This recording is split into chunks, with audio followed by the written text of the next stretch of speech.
तो आज हम लोग चर्चा करेंगे महाभूत के ऊपर। पंच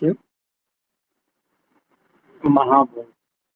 तो पदार्थ विज्ञान का पहला लॉन्ग क्वेश्चन दर्शन के ऊपर बनता है, दूसरा लॉन्ग क्वेश्चन पंच महाभूत के ऊपर बनता है। इससे क्वेश्चन आना फिक्स है। तो सबसे पहले हम लोग निरुक्ति निरुक्ति देखें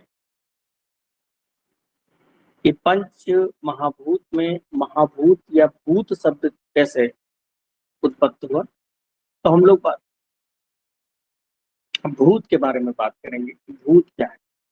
तो भू प्लस ता, भूता जो लिखा हुआ है इससे भूत शब्द की निरुक्ति होती है। इसमें जो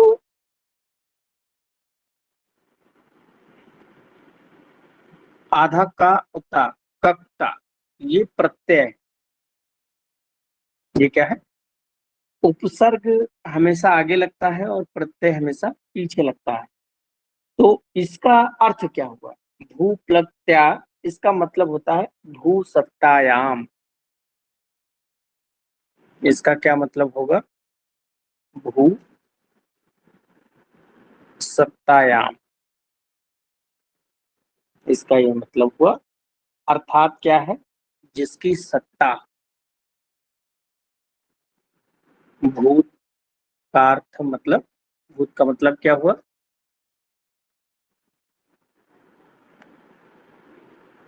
जिसकी सत्ता हो।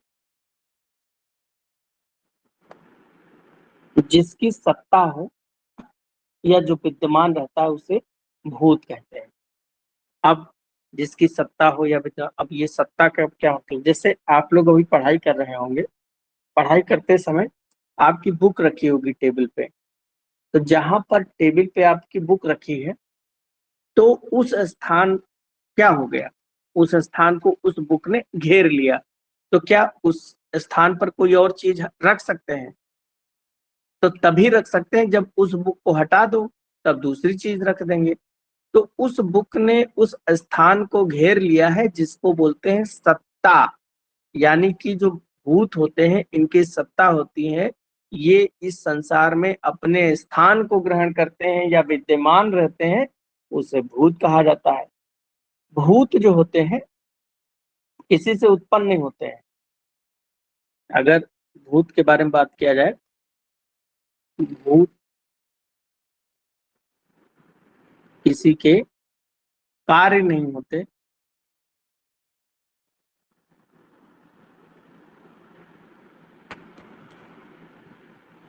कार्य नहीं होते यानी किसी से उत्तम नहीं करते हैं, अपितु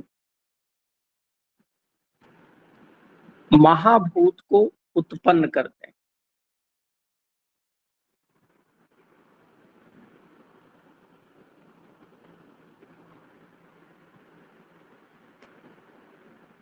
महाभूत को उत्पन्न करते हैं।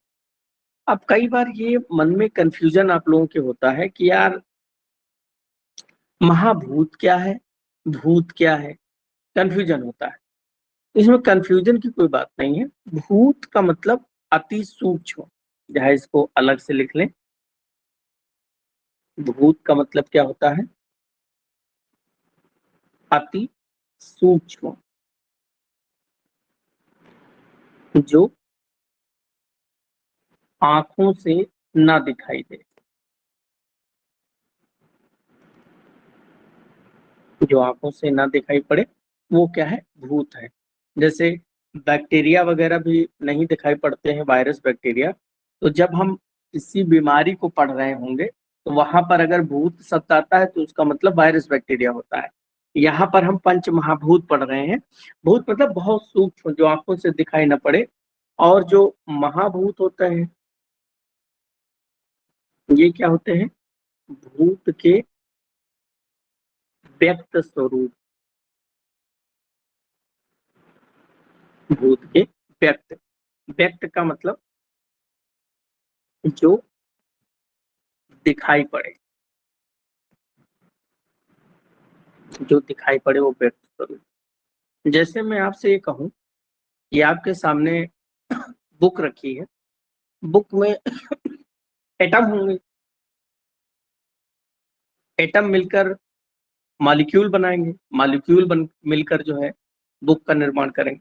मैं आपसे कहूं कि आप अपनी बुक में एटम बताओ, कितने एटम है, क्या आप देख लेंगे? नहीं देख पाएंगे। आप क्या करेंगे? नहीं देख पाएंगे। क्यों नहीं देख पाएंगे? क्योंकि वो बहुत सूक्ष्म है। लेकिन वही सारे भूत जब मिलकर महाभूत निर्माण करते हैं तो बुक बन जाती है, तो दिखाई पड़ती है। जैसे बुक जो है पृथ्वी महाभूत उसमें होगा तो वो हमें दिखाई पड़ता है। तो अगर एग्जाम में पूछा जाए कि भूत और महाभूत में अंतर बताइए, तो भूत जो अव्यक्त हो, जो दिखाई न पड़े, और महाभूत जो दिखाई पड़ता है, वो महाभूत कहलाता है। इसमें एक ही टेबल में हम लोग पढ़ लें।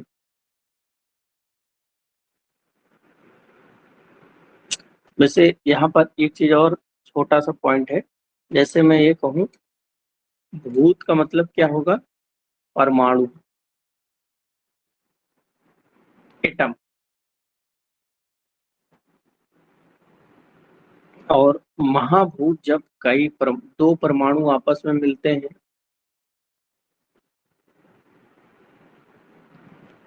चलिए इसको बाद में बताऊंगा भी। महाभूत होते हैं तरस रेणु।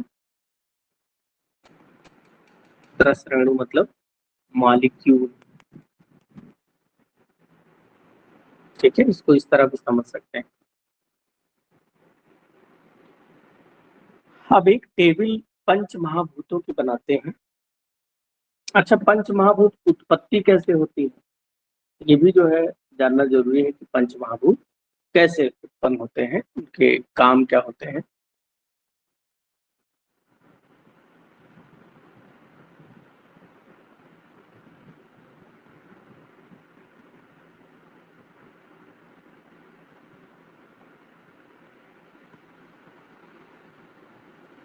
पंच महाभूत जो होते हैं, ये जब सृष्टि उत्पत्ति क्रम अगर हम देखें,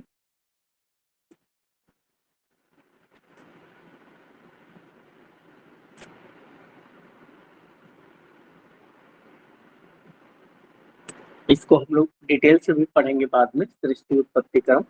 यहाँ पर हम थोड़ा सा समझेंगे कि सबसे पहले महत तत्व या महान तत्व। महत, जब पुरुष का प्रकृति से संबंध होता है,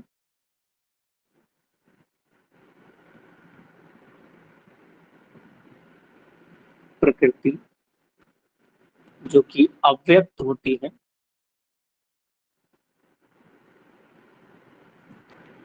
और इस पुरुष और प्रकृति में जब पुरुष का संयोग होता है प्रकृति से, तो सबसे पहले महातत्व, महान या महत तत्व की उत्पत्ति होती है।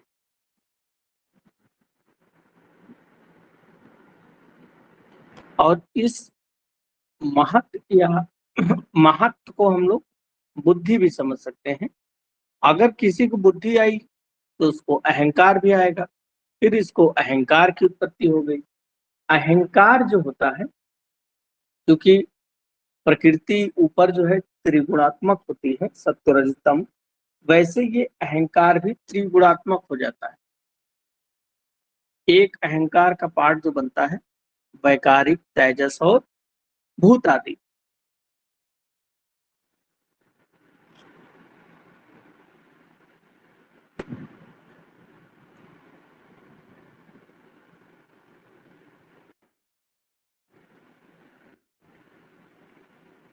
वैकारिक, तेजस और भूत आदि, ये अहंकार के तीन भेद होते हैं, यानी कि तीन सत्व रज तम इनको मान सकते हैं।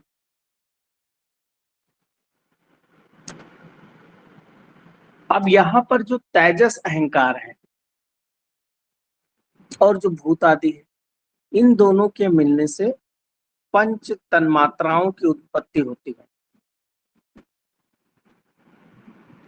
पंचतंत्र मात्राओं की उत्पत्ति होती है, तन मात्राएं।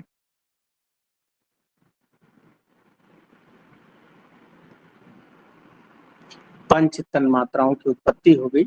और यही जो पंच तन मात्राएं हैं ये क्या है, भूत है।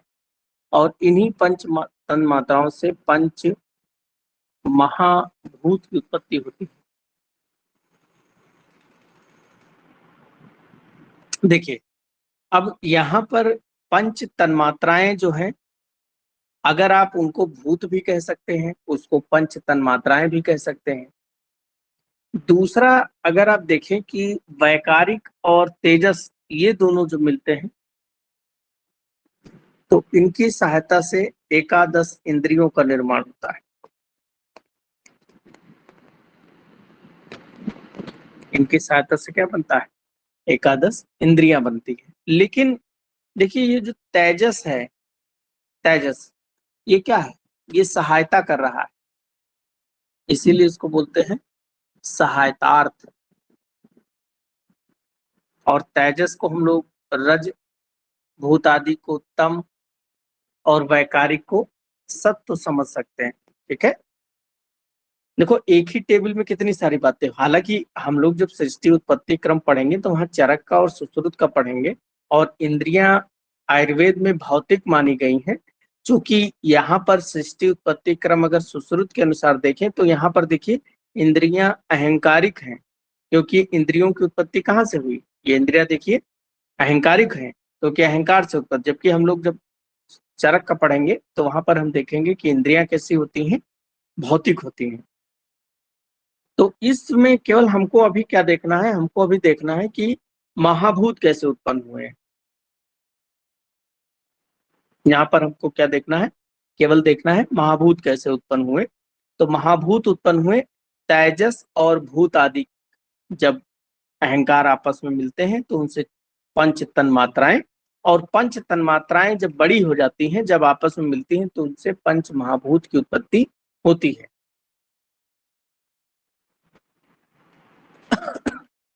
पंच महाभूत जो होते हैं, इसमें हालांकि ये बातें जो हम लोग पहले भी पढ़ चुके हैं। हम लोग देखेंगे एक तो पंच महाभूत में, एक टेबल में देखेंगे महाभूत क्या है, दूसरी टेबल में उनके गुण क्या होते हैं, और तीसरी टेबल में हम लोग देखेंगे कि उनके लक्षण क्या होते हैं, और उसके बाद में उनका सत्व आदि गुण उसमें कितने होते हैं, कैसे वो बनते हैं, ये देखेंगे। और उसके बाद में फिर शरीर में उनके कर्म क्या है,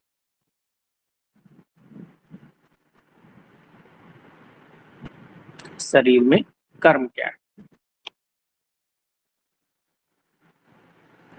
या एक टेबल और बना लिया जाए, इसको थोड़ा सा और, तो एक ही टेबल में हम लोग बहुत सारी चीजें पढ़ लेंगे। गुण के बाद में लक्षण, लक्षण के बाद में तत्व आदि क्या उसमें ज्यादा है, फिर महाभूत के जो भौतिक गुण है वो देखे जाए, या इसको ये कहें कि महाभूत के गुरुवादी गुण क्या है, गुरुवादी गुण क्या है, और उस महाभूत का कर्म क्या है शरीर के अंदर। बहुत इंपॉर्टेंट टेबल है। अगर महाभूत पूछा जाता है तो आप केवल ये टेबल ही बना देंगे एग्जाम में, तो आपको पूरे नंबर मिल जाएंगे।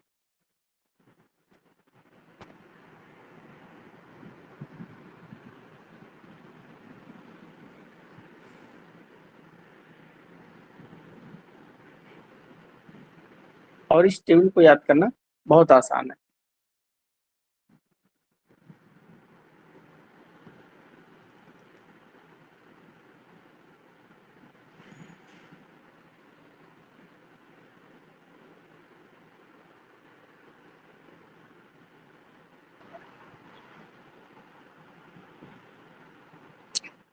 तो पंच महाभूत के बारे में देखा जाए तो सबसे पहले हम लोग देखते हैं आकाश महाभूत। आकाश महाभूत का जो गुण है वो शब्द होता है। लक्षण, आकाश महाभूत का लक्षण क्या है? अप्रतिघात या अस्पर्श।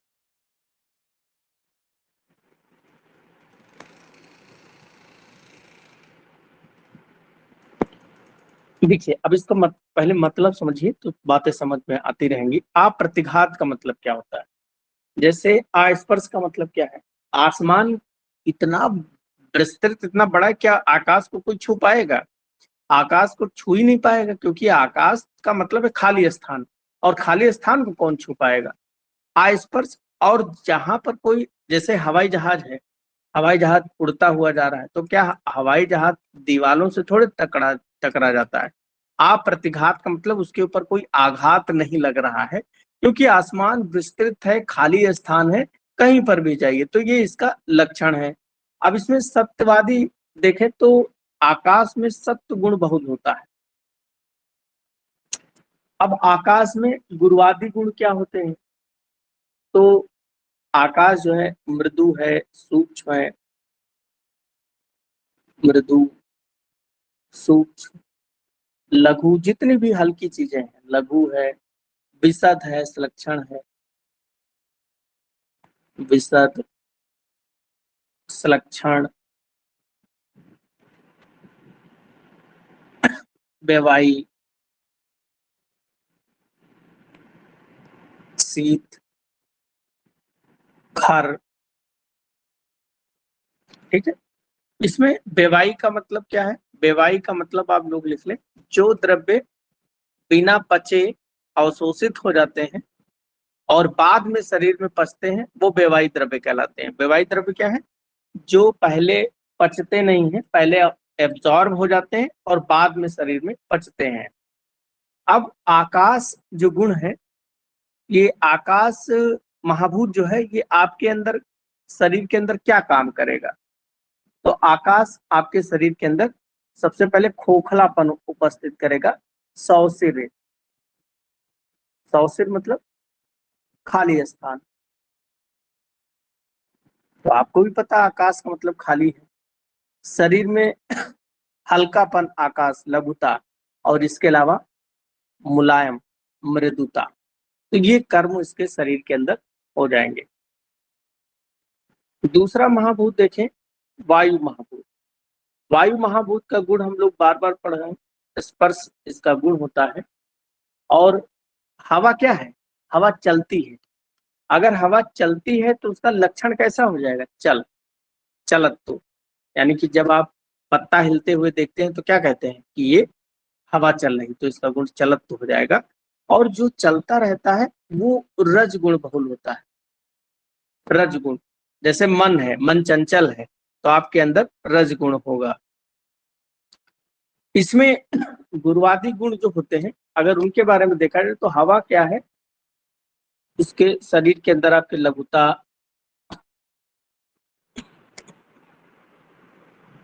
रूक्षता, हवा रूखी होती है, रूक्षता, लघुता, विशद, एकदम स्वच्छ, विशदता उत्पन्न कर देता है।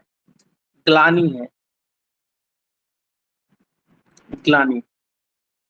और विचारक, विचारक का मतलब चेष्टा।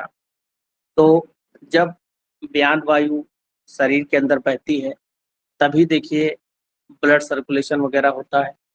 तो ये विभिन्न प्रकार की जो चेष्टाएं होती हैं। अब इसके कर्म क्या होंगे? वायु आपके शरीर में क्या काम कर सकता है? नहीं नहीं, सॉरी, ये कर्म हम लोगों ने लिख लिए हैं, गुण लिखे पहले वायु के। वायु के गुण क्या होते हैं? वायु रूक्ष होती है, इसका सूक्ष्म, लघु। तो जो आकाश के गुण है, ज्यादातर वही गुण होते हैं, विशद और विशद। तो रूक्ष, सूक्ष्म, लघु, विशद जो है, और इसके अलावा विकासी, व्यवायी, विकासी,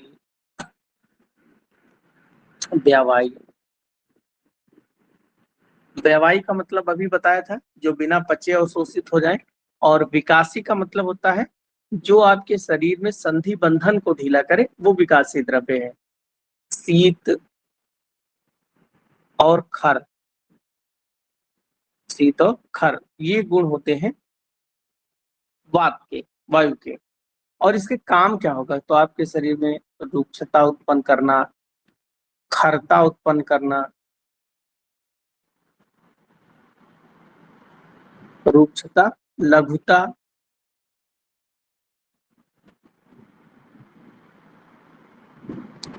विशदता यानी कि स्वच्छपन जो होता है, और ग्लानि, और विचारक।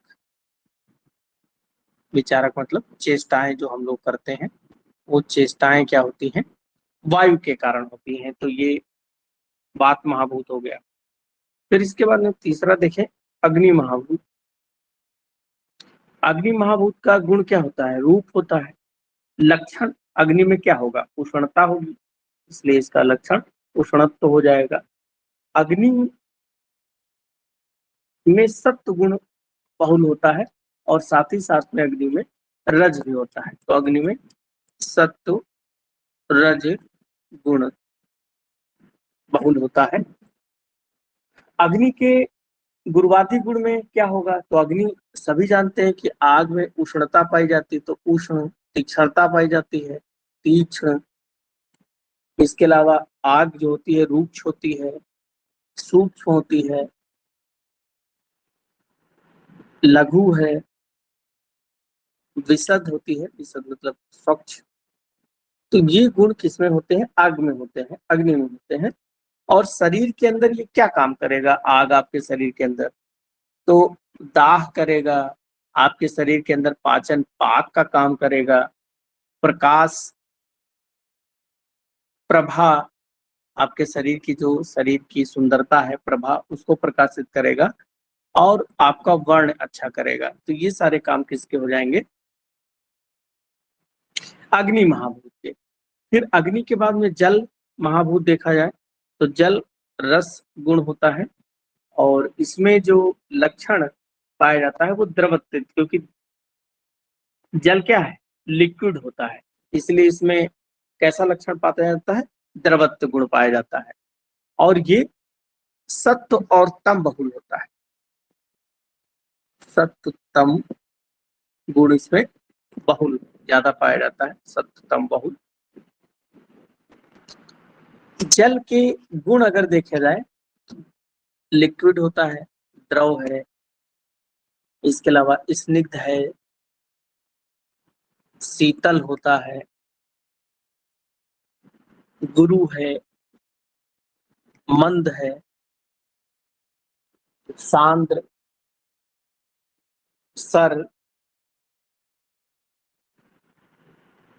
बहने वाला, सर मतलब बहने वाला, मृदु है, पिछिल, चिपचिपा, फट जो होती है पिछिल। तो ये गुण होते हैं। जल का शरीर के अंदर क्या काम है, तो उपक्लेद, उपक्लेद अर्थात शरीर के अंदर जो जलियांश है उसको बनाए रखना, उपक्लेद, स्नेह को बनाए रखना, चिकनाहट जो शरीर में होती है स्नेह है। इसके अलावा विषयंद, विषयंद का मतलब होता है बहना, जो स्रोतसों का स्राव होता है, बहते हैं। बंध, बंध मतलब बांधना, जैसे संधियां जो होती हैं उन संधियों में श्लेष्मक कफ होता है, तो संधियों को बांधता है। फिर है मार्दव, मतलब शरीर में मृदुता की उत्पत्ति करता है, मार्दव। और तृप्ति, प्रहलाद का, शरीर में तृप्ति की उत्पत्ति जो है वो कौन करता है, जल महाभूत करता है। लाक्स देखें, पृथ्वी महाभूत।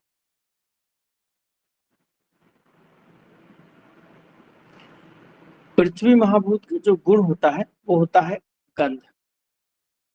और इसके अलावा पृथ्वी महाभूत में अगर हम उसका लक्षण देखें तो इसमें पाया जाता है खरता, खर होता है, खरत्व। और ये तम गुण बहुल, तमो गुण बहुल होता है।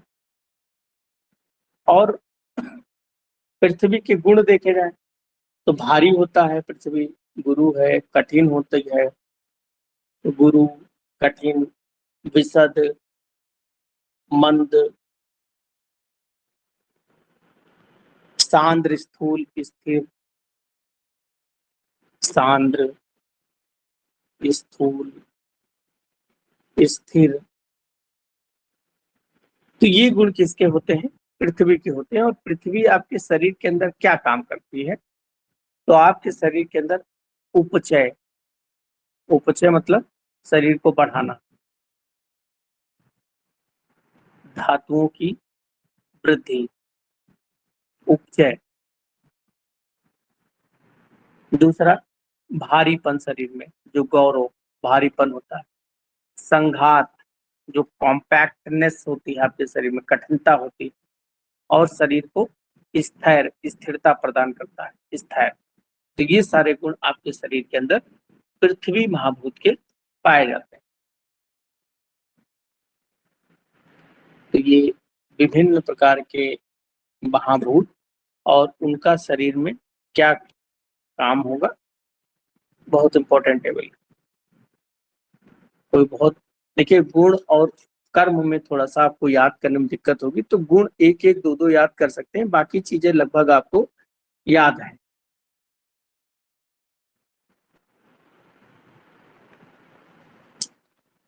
फिर ये जो हम लोग पंच महाभूत, इनके काम वगैरह पढ़े हैं, इनका शरीर में क्या महत्व है?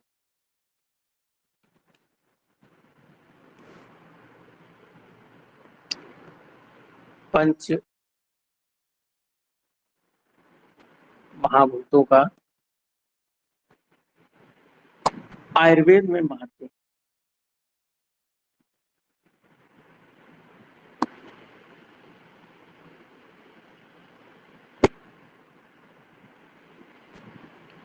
पंच महाभूतों का आयुर्वेद में महत्व। पहला,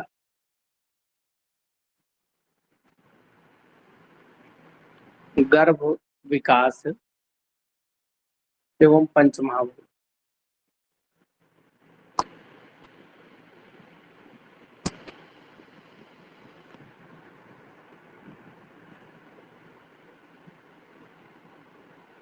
देखिए, पंच महाभूत जो होते हैं वो किस प्रकार से गर्भ के विकास में पार्टिसिपेट करते हैं? तो पंच महाभूत में आकाश जो होता है,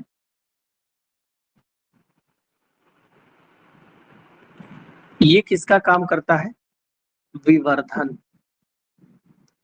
विवर्धन मतलब गर्भ को बढ़ाने का काम। ये आप एनाटॉमी में भी यही पढ़ेंगे, विवर्धन, बढ़ाने का काम। जैसे दूसरा वायु का देखें, वायु क्या करता है? विवर्जित।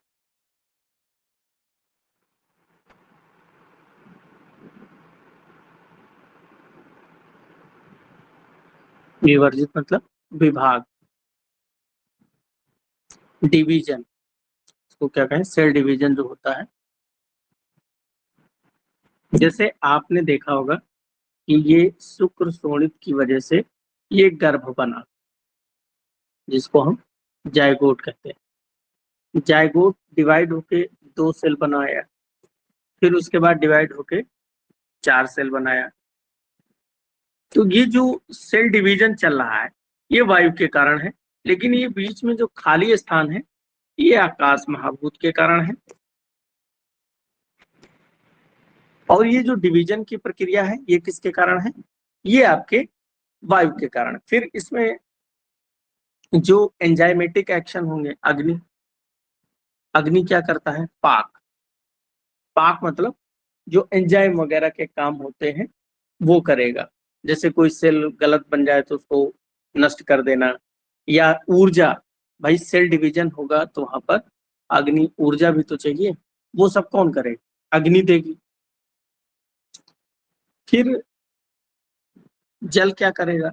जल काम करता है क्लेदन का। क्लेदन मतलब जोड़ना। दो सेल आपस में जुड़ेंगी तो किसके कारण से जुड़ेंगी? वो जल महाभूत के कारण से जुड़ेंगी। और पृथ्वी क्या करती है? संघात। संघात मतलब कॉम्पैक्टनेस जो होती है, या जो भारीपन आता है सेल में, कॉम्पैक्टनेस, ये किसके कारण आएगा? पृथ्वी। तो गर्भ का जो विकास होता है वो पंच महाभूतों से होता है। एक तो ये आयुर्वेद में महत्व हो गया। फिर उसके बाद में शरीर, अवयव और पंच महाभूत।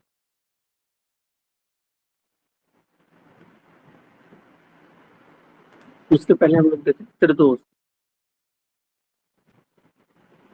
त्रिदोष और पंच महाभूत।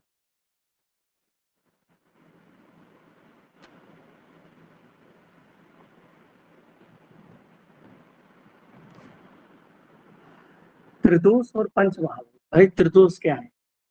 वात है, पित्त है और कफ है। वात किससे बनती है?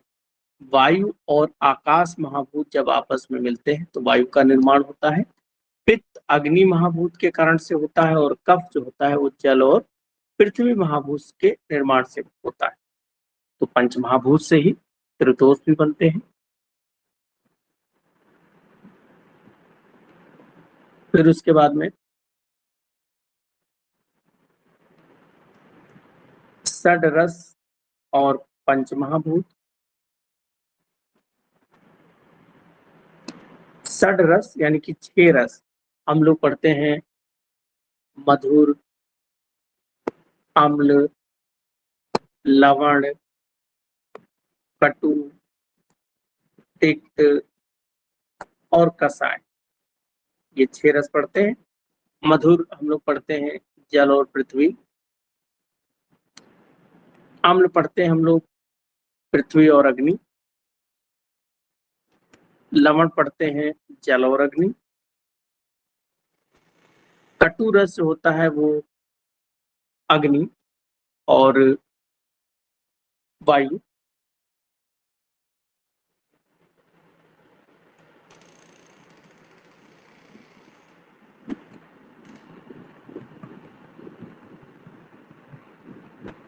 तिक्त रस बनता है वायु और आकाश। और कसाय रस किससे बनता है? कसाय रस बनता है वायु और पृथ्वी से।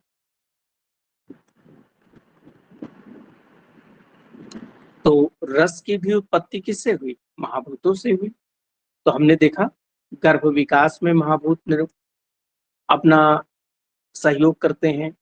त्रिदोष में भी महाभूत है और षडरस में भी। फिर भूताग्नि और पंच महाभूत।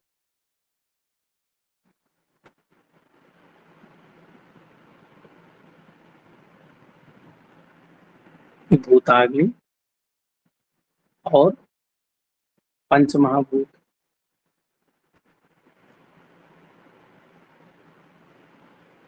इसमें कैसे पंच महाभूत सहयोग करते हैं?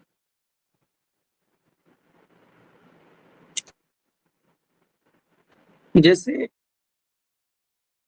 जब आहार लेते हैं तो इस पे काम करती है जठर अग्नि।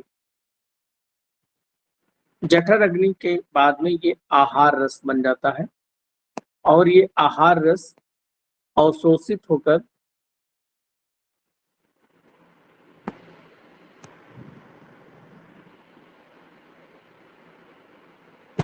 यकृत में जाता है।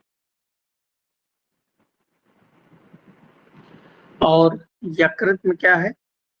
पंचभूताग्नि। पंचभूताग्नि रहती है जो अपने से संबंधित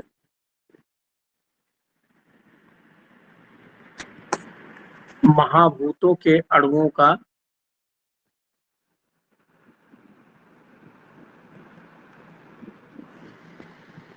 और सूक्ष्म रूप में परिवर्तित कर देते हैं। अणुओं का पाक कर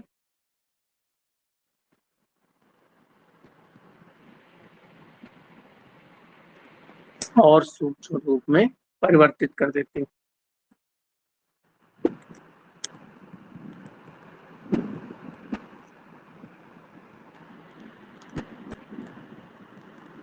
तो जो महाभूत है वो अपनी भूताग्नियों के द्वारा पचा के और छोटे छोटे टुकड़ों में हो जाती हैं, ताकि उसको आसानी से शरीर के लिए, अन्य चीजों के निर्माण के लिए, अन्य द्रव्यों के निर्माण के लिए उन महाभूतों का प्रयोग किया जा सके।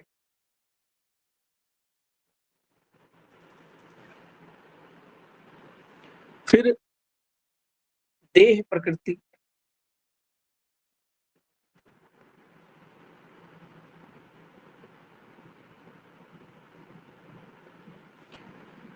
और पंच महाभूत।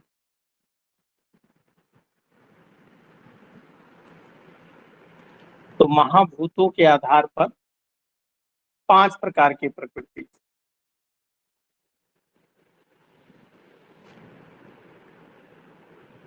पंच प्रकृति यानी कि कोई आकाश प्रकृति वाला होगा, कोई वायु वाला होगा,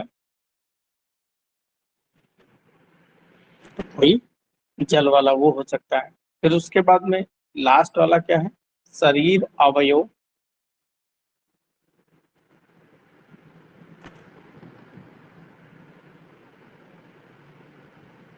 एवं पंच महाभूत। जो शरीर के विभिन्न भाव हैं उसमें पार्थिव भाव का वर्णन किया गया है। शरीर में कौन सा अंग कैसे निर्माण होगा, उनके संबंधित, कि इस अंग में ये महाभूत अधिक होगा, इसमें ये, तो वो शरीर, अवयव और पंच महाभूत। चरक में इसका वर्णन है। चरक शारीर 4/12 में इसका वर्णन आपको मिल जाएगा। तो ये हमारे पंच महाभूत थे, उनका हमारा चिकित्सा में क्या उपयोगिता है। नेक्स्ट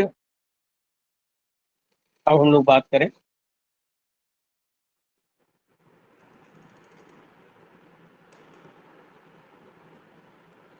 आकाश निरूपण। अब हम लोग एक एक महाभूत पढ़ेंगे।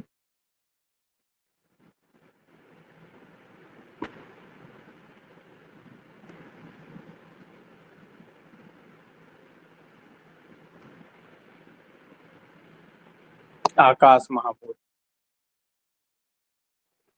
सबसे पहले हम लोग देखेंगे इसकी उत्पत्ति।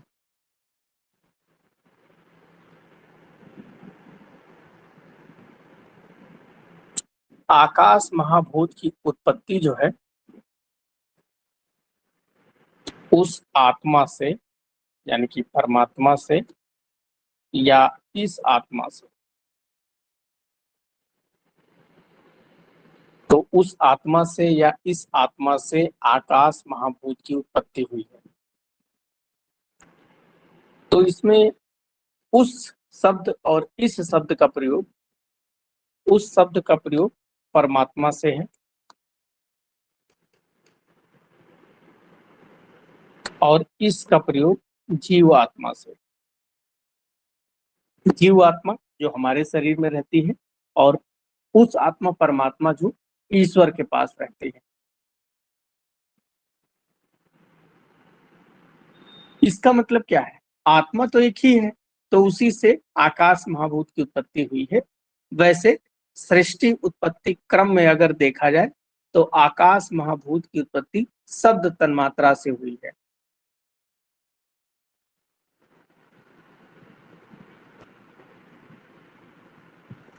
शब्द तन्मात्रा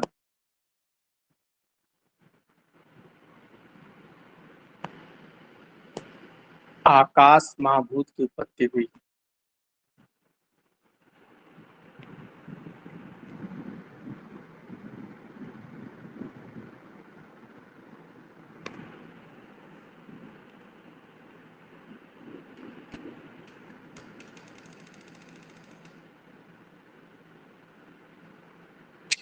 फिर आकाश का वैशेषिक गुण देखा जाए,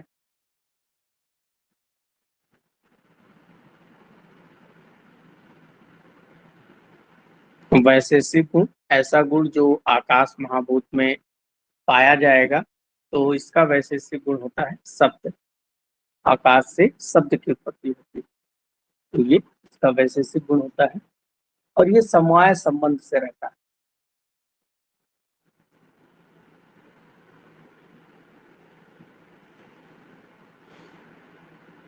आकाश जो होता है व्यापक है और नित्य है।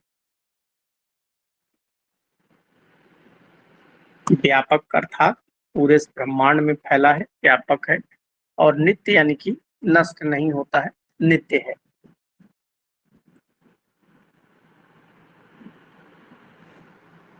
आकाश महाभूत को न देखा जा सकता है, न स्पर्श किया जा सकता है, केवल सुना जा सकता है, इसलिए इसमें केवल शब्द महाभूत ही पाया जाता है।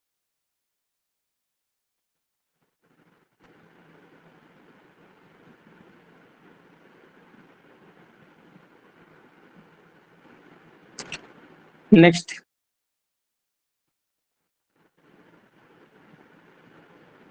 जैसे ये कहा जाता है कि आकाश तो शब्द कैसे होगा, तो इसका एक उदाहरण बताया गया। जैसे शंख बजाते हैं आप लोग, तो शंख से जो ध्वनि निकलती है वो कैसे निकलती है? शंख के बीच में जो खाली स्थान होता है, उस खाली स्थान में रेजोनेंस होता है। जब आप उसमें फूंक मारते हैं तो वहां पर रेजोनेंस होता है। तो उस रेजोनेंस के कारण से क्या होता है, ध्वनि निकलती है। तो वो खाली स्थान जो है वहीं से तो ध्वनि निकलती है, तो वो खाली स्थान तो आकाश है, इसीलिए वो जो शब्द बने उस आकाश महाभूत से बनते हैं। फिर आकाश महाभूत का लक्षण क्या है?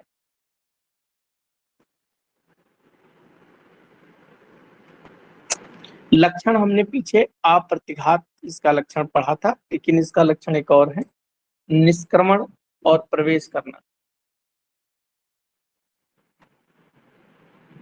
निष्क्रमण एवं प्रवेश यानी कि कहीं से निकलना और प्रवेश करना भी इसका लक्षण है।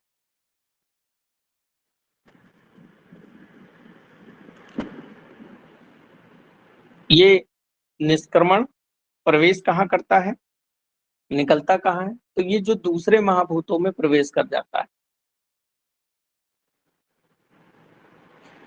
इसके आकाश के गुण क्या है? गुण में जो गुरुआदि गुण, परादि गुण क्या है?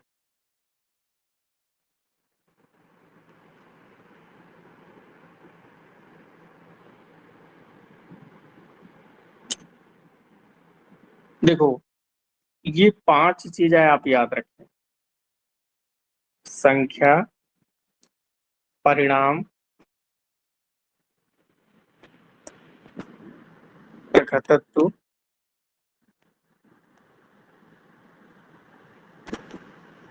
प्रकृतत्व, संयोग, वियोग,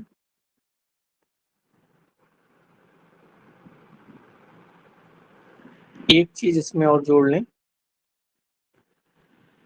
शब्द। इसको केवल परादि गुण न कहें, इसमें गुण। देखो, आकाश के गुण कितने हो गए? 6 हो गए। आकाश के गुण कितने हैं? 6। चलो, अब इसको, ये बहुत इंपॉर्टेंट पॉइंट है, इसको कैसे याद करेंगे?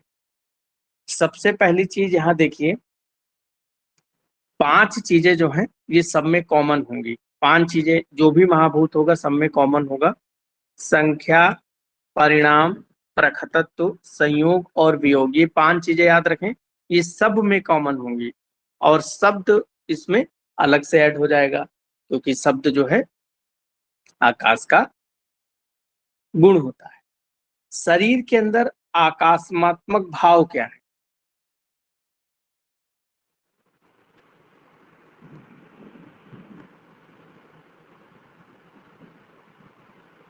शरीर में आकाशात्मक भाव यानी कि शरीर के वो कौन से भाव हैं जो आकाश महाभूत के कारण से होते हैं। तो याद करिए, शब्द किससे बना था? आकाश महाभूत से बना था। स्रोत इंद्री किससे बनी थी? स्रोत इंद्री भी आकाश महाभूत से बनी थी। तो दो हो गए। इसके अलावा शरीर में लघुता किसके कारण से थी? तो आकाश और वायु दोनों के कारण थी। सूक्ष्मता भी आकाश और वायु के कारण थी। इसके अलावा विवेक, विवेक का मतलब दो चीजों को विभाजित करना। तो ये शरीर के अंदर आकाशात्मक भाव हो गए। ठीक, कोई दिक्कत नहीं इतना याद करने। अब चलो दोबारा से हम लोग इसको एक रिवाइज मारते हैं कि आकाश महाभूत अगर आया तो उस आत्मा या इस आत्मा से इसकी उत्पत्ति है। शब्द तन्मात्रा से उत्पत्ति है। वैशेषिक गुण इसका शब्द होता है। आकाश व्यापक और नित्य है। निष्क्रमण और प्रवेश करना इसका लक्षण है। संख्या, परिणाम, प्रकृतत्व, संयोग और वियोग, ये पांच सभी में पाए जाएंगे। और शब्द जो है वो आकाश में ही केवल पाया जाता है। और शरीर में आकाशात्मक भाव, तो शब्द, श्रोतेंद्री, लघुता, सूक्ष्मता और विवेक। विवेक मतलब दो चीजों को अलग अलग करना, जैसे मल और सार भाग को अलग करना। ये काम किसके हैं? शरीर में आकाश के हैं। तो आकाश महाभूत आपका तैयार हो गया। दूसरा, वायु महाभूत देखें।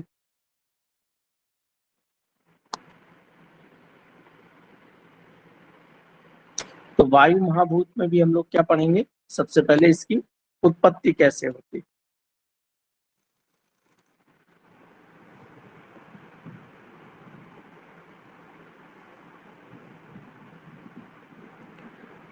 तो इसकी उत्पत्ति आकाशात वायु,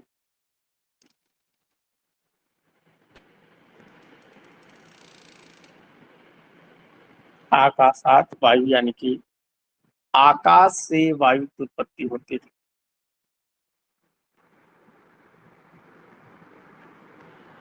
आकाश से वायु की उत्पत्ति। एक बार मैंने ये समझाया भी था कि जैसे पूरा आसमान खाली है तो उसमें अणु गति करते हैं। अणु जब गति करने लगते हैं तो हवा की तरह बहते हैं, जिससे आकाश महाभूत की वायु महाभूत की उत्पत्ति होती है। वही अणु जब आपस में टकराते हैं तो उससे एनर्जी प्रोड्यूस होती है, जिससे अग्नि की उत्पत्ति होती है। और अग्नि से बन वही महाभूत, जो वही जो अणु होते हैं ऊपर की तरफ जाते हैं, ठंडे हो जाते हैं, तो पानी बन जाता है, जल बन जाता है। और वही पानी जब बहुत हार्ड हो जाता है तो पृथ्वी महाभूत की उत्पत्ति कर देता है। तो आकाश से वायु महाभूत की उत्पत्ति होती है। इसकी निष्पत्ति, जो वायु शब्द है वो कैसे बना? शब्द जो है वा गति गंधने में, वा गति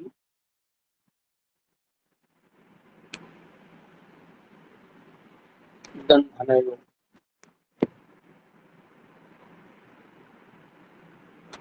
इसका अर्थ क्या हुआ? गति करना, गति और गंधन। अब देखो, गति, हवा तो हमेशा चलती रहती है। गंधन, जैसे कहीं कुत्ता मारा पड़ा हो। अब कुत्ता मारा पड़ा है, हवा उधर से जाएगी और तुम बगल खड़े हो तो बदबू आएगी तुम्हें। तो सुगंध लेकर कौन आया आपके पास में? हवा ही तो आई। अगर कहीं गुलाब का खेत पड़ा हो, गुलाब का खेत लगा हो और आप उसके बगल खड़े हो, तो वहां पर जो आपको हवा के द्वारा सुगंध आएगी आपके पास, हवा के द्वारा क्या आएगी? सुगंध आएगी। तो वो सुगंध लेके कौन आया? तो गंधन यानी कि ये गंध जो है ये वायु के द्वारा ही गति करती है। गति करना और गंधन करना ये वायु का काम होता है। निष्पत्ति इससे हो गई।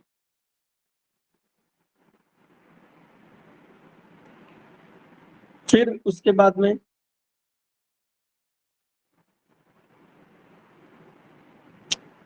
वायु का गुण क्या होता है? वैसे से गुण,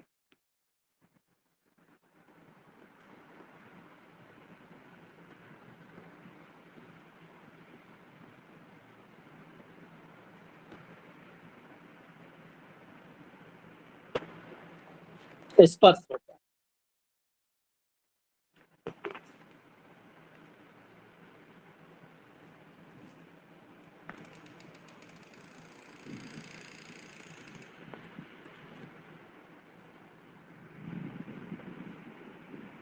और वायु के बारे में हम लोग जब चरक संहिता पढ़ रहे थे तो वहां चरक सूत्र 12 में वायु, तंत्र, यंत्र, धरा, प्राण, उदान, समान, वो सारा आप यहाँ लिख सकते हैं।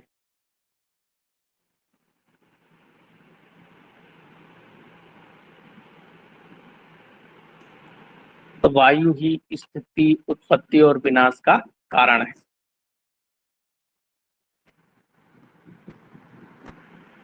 वायु स्थिति, उत्पत्ति और विनाश का कारण है।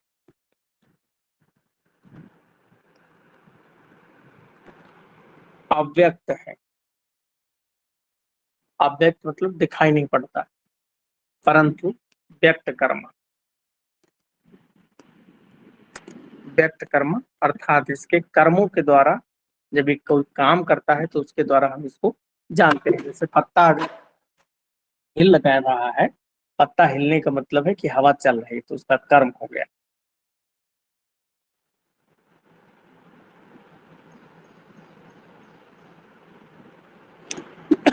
नेक्स्ट है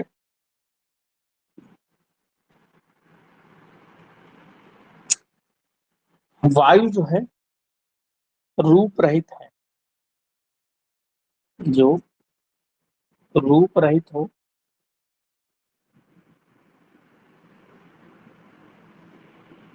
जो स्पर्श गुण वाला हो,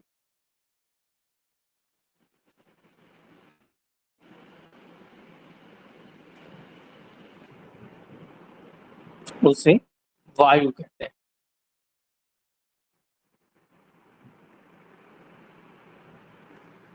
वायु के भेद,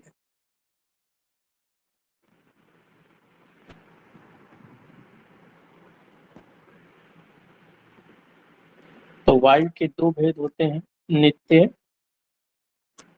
और अनित्य।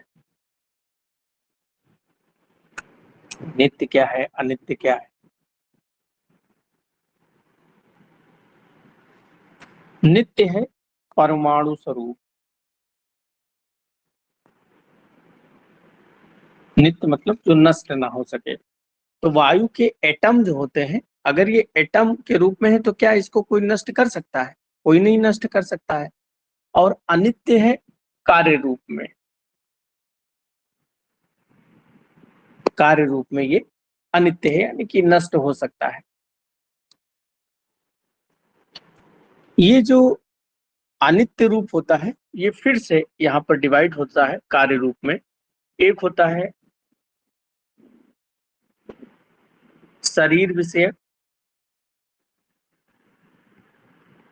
एक है शरीर विषय, दूसरा होता है इंद्रिय विषय, और तीसरा होता है विषय।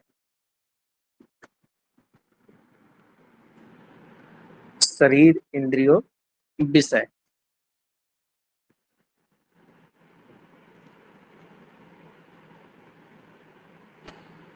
तो शरीर विषय क्या है?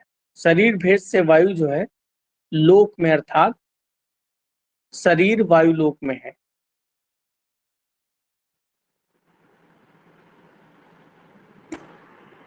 शरीर विषय का मतलब होता है वायवी शरीर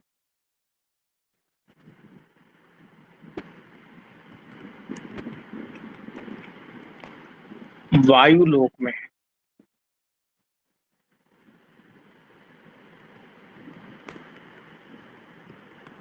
वायवी शरीर का मतलब, पहले देखिए ये आध्यात्म की बात है।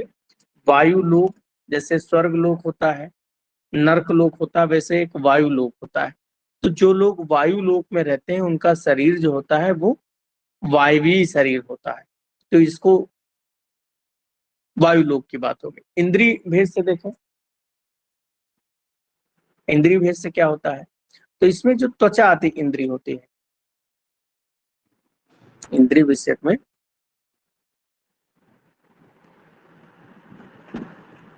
स्पर्श इंद्रिय, त्वग इंद्रिय,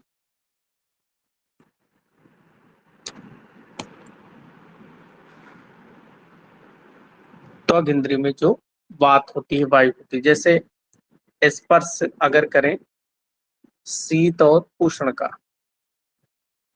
तो ये शीतल है, ये गर्म है, ये स्पर्श जो है वायु अनुभव कराती है, तो ये इंद्रिय भेद से वायु का भेद हो गया। तीसरा है विषय भेद से, तो जो वृक्ष आदि को हिलाते हैं,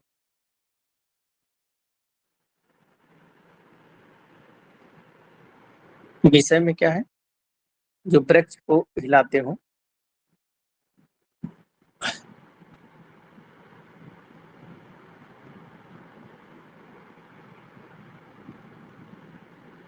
तो वृक्ष आदि को हिलाना, ये कहाँ की बात हो गई, इस संसार की बात हो गई।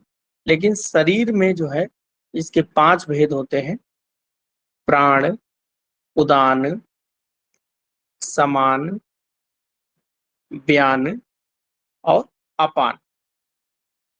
तो ये शरीर ये विषय विषयक। तो हमने देखा कि वायु के 2 भेद हैं, नित्य यानी कि एटम जो होता है वायु का वो कभी नष्ट नहीं होगा, तो नित्य। अनित्य जो नष्ट हो सकती है वायु, वो शरीर, अगर कार्य रूप में देखें तो 3 भेद है। शरीर जो वायु लोक में पाया जाए शरीर, वो भी नष्ट हो सकता है। इंद्री जो है, इसमें जो त्वक इंद्री है उसमें शीतल उष्णता का ज्ञान वायु के कारण होता है। विषय में वृक्ष आदि को हवा हिलाती है, तो हम समझ जाते हैं वायु है। और शरीर में प्राण, उदान, समान, व्यान और अपान वायु होती है। तो ये बात से संबंधित हो। नेक्स्ट देखते हैं कि क्या कर्म होते हैं शरीर के अंदर।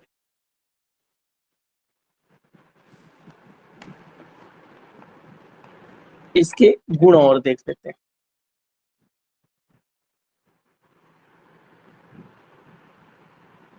हमने बताया था कि वात के गुण, आकाश के गुण हमने बताए थे 6, वात के गुण होते हैं 9।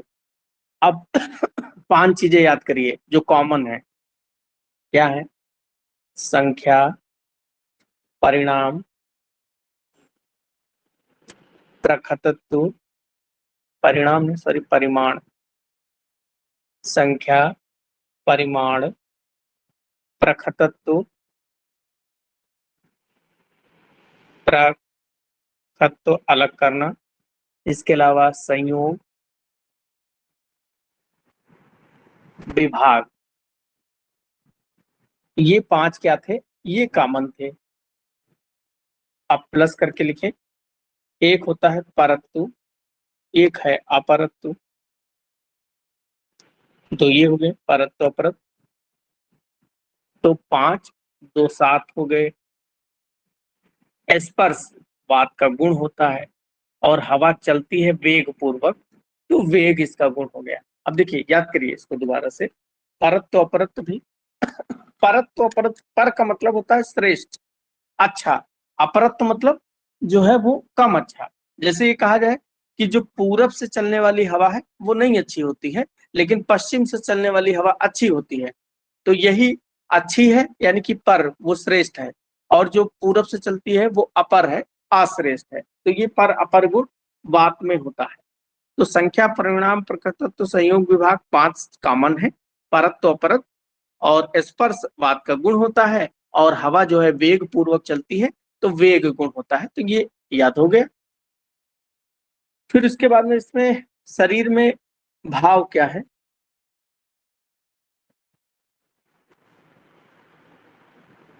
वायात्मक भाव।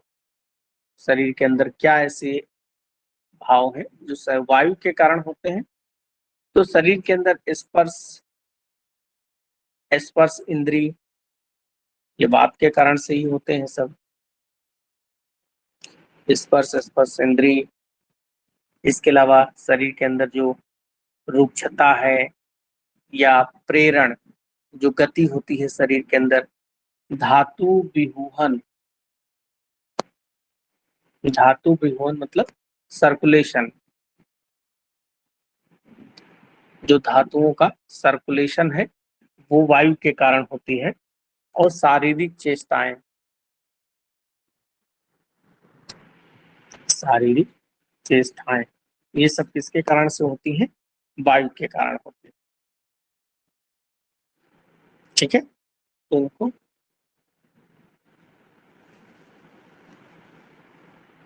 आसान है, कोई बहुत कठिन नहीं है याद करना। ठीक है, चलो बस आज इतना ही। बाकी कल अब हम लोग अग्नि, जल और पृथ्वी ये खत्म करेंगे और उसके आगे नया चैप्टर भी शुरू करेंगे, आत्मा।